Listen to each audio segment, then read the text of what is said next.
Hello বন্ধুরা, welcome to our channel. আশা করি সবাই ভালো আছেন, আমরাও অনেক ভালো আছি। আমি হলাম ভুতু আর আমি হলাম মিনি।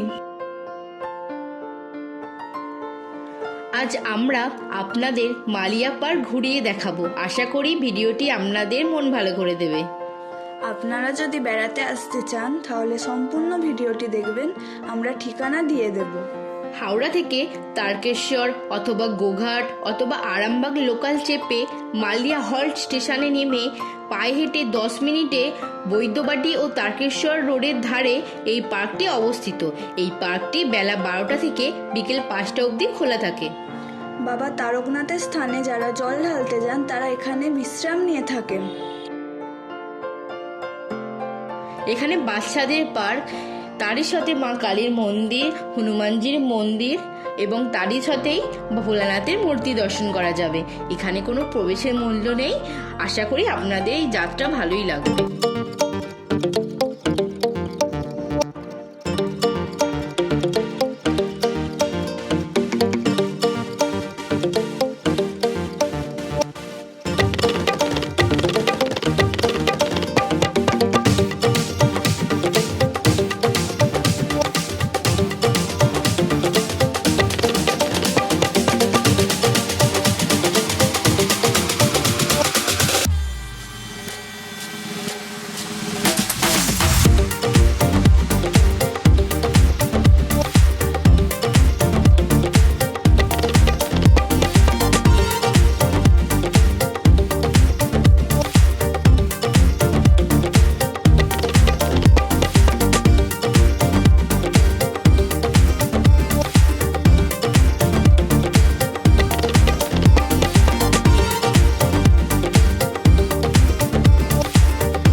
ধন্যবাদ বন্ধুরা আমাদের ভিডিওটি এতক্ষণ ধরে দেখার জন্য। বন্ধুরা কতটা তুলে ধরতে পারলাম এই ভিডিওর মাধ্যমে জানি না। যদি আপনাদের ভালো লাগে লাইক, শেয়ার, সাবস্ক্রাইব এবং কমেন্ট করে দেবেন।